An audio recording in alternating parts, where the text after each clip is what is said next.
Parker. This is Chris and Ishihara. We're with the Ishihara and Parker Law Firm here in Longview, Texas.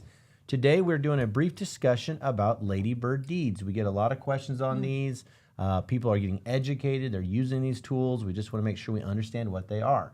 So the basics to understand is that a Ladybird Deed is different than a traditional life estate. A Ladybird Deed is an enhanced life estate. The biggest difference between those two is under a life estate, you have a completed gift. With an enhanced life estate of a Ladybird Deed, you do not have a completed gift. Kristen, what are we missing here? Yeah, so with Ladybird Deeds, traditionally we're going to use that in a Medicaid setting, but what that is let's say that I'm an individual who owns my home and I want to figure out how to pass that to my kids outside of probate. Sometimes when people hear us or others talk about Ladybird Deeds, they think, oh, that's exactly what I need. So what it is on, let's just use home as an example, but you can use it on any piece of real property. You can do a deed now while you're alive that gets filed in the property record, so it's of record, and it says that you are retaining an enhanced life estate. So during your lifetime, you have the right to sell the house and keep 100% of the proceeds. You have the right to live there, to mortgage it, to convey it, to rescind that Ladybird Deed. So during your lifetime, you own 100% of that property. You've not transferred it. But immediately upon your death, the life estate ends and it transitions to your beneficiaries outside of probate. So that sounds like, hey, why shouldn't we do that? That would be an easy thing to do and a good thing to do. And sometimes it is. But we have enough experience with Ladybird Deeds that we want to give you some information. It is not the right tool for everybody, and we don't use it in every situation.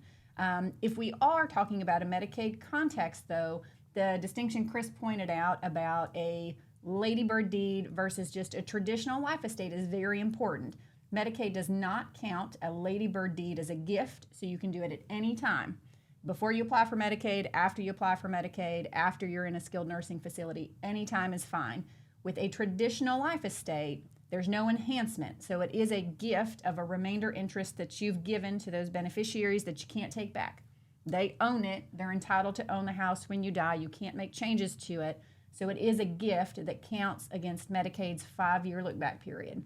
So in my opinion, there's usually not a good reason to do a traditional life estate. You would really always want to do a Ladybird Deed or enhanced life estate if you are going to use that tool. So when we see clients come in, they usually say, hey, mom and dad gave me this property a couple years ago. Is that a problem? And so we'll look it up. And if it's a traditional life estate, the answer is yes. If it's within the 5 years of your loved one needing Texas Medicaid, that is a problem. If instead it's a Ladybird Deed, I would say, no, that won't be a completed gift. Medicaid won't punish it. Same story. People come in, they say my loved one's in the nursing home needing long-term care, and I'll say, hey, that's great. Let's help them out. Have you all done Ladybird Deeds yet? We want to make sure that there's a Ladybird Deed done on all properties because, as we know from previous videos, Medicaid can recover through the MERP process through probate, and we want to skip probate. Ladybird Deeds may not always be our favorite device, but they're definitely a device we use when we're dealing with Texas Medicaid. Yeah, so let's just, if you are on Medicaid, you need a Ladybird Deed if you own real property, period. But let's talk about everybody else. So you're not currently receiving Medicaid benefits. Do you need a Ladybird Deed? What are some pros and cons of using a Ladybird Deed? You go first. Sure. A Ladybird Deed is very simple. If you have one child and you want to make it extremely simple, then you could name that child to receive it. If you have 2 children, you're trying to avoid fighting, maybe the Ladybird Deed would help. Though even then, I think there might be other things I would much rather do. I've seen people come in with that scenario. I'm thinking, maybe potentially not what I really want to do. There's better methods, but I've seen those used before. Yeah, I would say, pros really is just simplicity, but only if everything goes the way that you are hoping it goes, which of course our job is to kind of plan for the bad things that might happen. So I would say that I am not a fan of using Ladybird Deeds as a part of your normal estate plan. There are times when I consider using them if, let's say, mom and dad have 2 kids of the marriage. They bought a home for 1 child, and that home is going to go to that child because that child's living in it. There's no other way that that's going to happen. I don't see that changing. Maybe let's use a Ladybird Deed to transition that house to that child, and then it stays outside of the probate process. And you may avoid probate if everything else is going to go equal to the kids. So there are some very limited times that I would use it, but I'm going to give you a long list of cons here. And I don't want to seem negative about it, but my view probably is negative in using it in normal estate planning, just because I've seen so many people change their mind. So a Ladybird deed is something that can be revoked. But if I'm going to revoke it, I have to cancel it, I have to deed it back to myself, and then I'm going to tell you that you really cannot put a new Ladybird deed in place. You're going to have a will that's going to have to get probated. And the reason for that is the chain of title is getting really, really muddy. So if I own my house and I've got a Ladybird deed giving it to kid 1, and then I revoke that, and then I have a Ladybird deed that gives it to kid 2, and then I revoke that, I'm not helping myself out when I'm trying to leave it to that child and allow them to sell it at my death. We need to have a relatively clean chain of title for the title company to give you title insurance so you don't come back to me mad when that child is trying to sell the house. The other time that pops up is if you are trying to sell the house to move somewhere else. Well, I do not know where there's fireworks happening there. Amazing. Big issue. You will have to get the child that's listed or whoever your beneficiaries are listed on the Ladybird deed to sign to sell that house. Now, they aren't an owner. They shouldn't be receiving any proceeds, but that's just operationally what the title company is going to require, and you're going to be annoyed. So if you are 55 and are just putting a Ladybird deed on that house that you may likely sell and not die in, let's not do that as part of your estate plan. That's right. Ladybird deeds are great, but remember, you're bringing a new party into the equation a little bit early, and that is the title companies. They have their underwriters, they have their insurance practices, and they're going to have their own regulations, which may or may not agree with Texas state law, but guess what? They're still the title company. That's right. Still got to deal with them. Mm-hmm. The other thing that I know will make you mad if you do a Ladybird deed is that the tax appraisal office will now send the tax bill and make it appear as though your kids own that property because they list it as the remainder owner with you as a life estate. So you're going to be concerned when you get that. You're going to think that you've put the property in the kids' names. The kids will probably think that you've put the property in the kids' names. So Ladybird deeds are just really commonly misunderstood after you've done them as well. Great tool. It's a great tool. Can be a great tool. For the right purposes. Can be a great tool. Which, if you see someone with Medicaid, then we start doing Ladybird deeds like no one's business. But maybe for almost every other situation, we can almost always find a better solution. Yeah. The other thing that I would really caution you about is a Ladybird deed with a couple. So I had this scenario recently. A married couple had done Ladybird deeds a decade ago. They wanted this tract of land to go to this kid, this tract to go to this kid, this tract to go to this kid.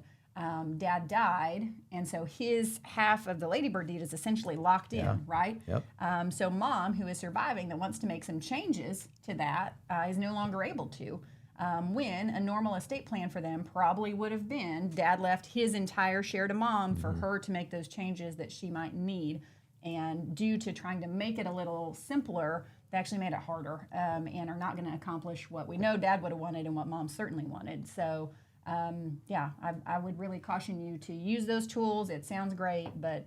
Need a cooperative family. It helps to have a It always cooperative helps family. to have a cooperative family. Yep. Wise words. Yep. Let's see, what else? When we would want to use a Ladybird deed...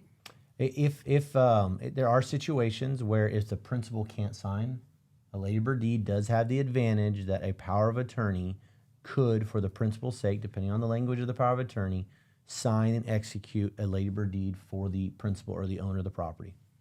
Still kind of relating back to Texas Medicaid, but that's something I've had to do before, not because I wanted to, but when your back's against the wall and it's the government takes it or you deal with the title company later, right? I mean, that's an easy, let's deal with the title company later and just sort it out versus have nothing to argue about and the government took it. Right. So let's talk about scenarios where we might use a Ladybird deed. Okay. One we've mentioned multiple times is Medicaid. Yes. So if you are receiving or applying for Medicaid, you have to have a Ladybird deed on any real property that you have. Residence, other property, has to have a Ladybird deed to avoid MERP. One neat trick that we should tell them about, Chris, is if we are applying for Medicaid for a married couple, Okay. how might we not do a Ladybird deed for both, but do it just for one? Sure. Sometimes you may consider having the spouse in the facility gift their interest to the spouse in the community, the spouse at home. Transfer among spouses for Texas Medicaid isn't penalized.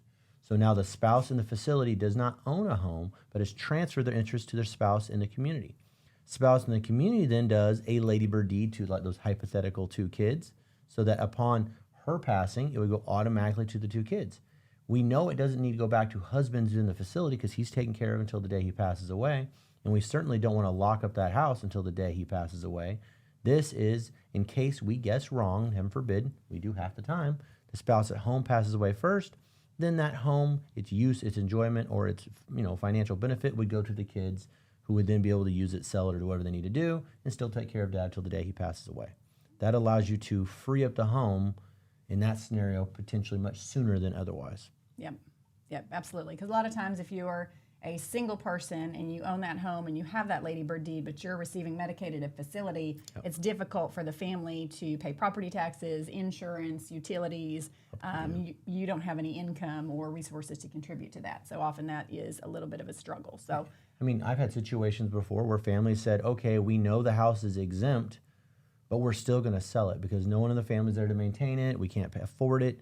And so they take an asset that's 100% exempt because of the costs associated with it, sell it, and then we have to deal with the proceeds through Medicaid, and the government takes a large chunk of it. But sometimes that's the right financial decision to do based upon the health of your loved one. Yeah, absolutely. So if a couple of scenarios that I have people ask me about, do I need a Ladybird deed? If I am a blended family, I'm going to tell you no, because I want spouses to have a will that can be probated that leaves everything to each other. Or, like we've talked about in other videos, the alternative would be a revocable living trust that you set up. But then I have clear chain of title delineations that say it goes to spouse and then it goes to who it's supposed to go to. And what Chris and I are trying to help is just down the line, making sure that when someone goes to sell that property, we don't have any hiccups or hang-ups. So a Ladybird deed is not generally recommended for blended families, at least in my practice. If I have been married 20 years to the same person, I have 2 kids of that marriage, you could do a Ladybird deed, but you really don't need one probably.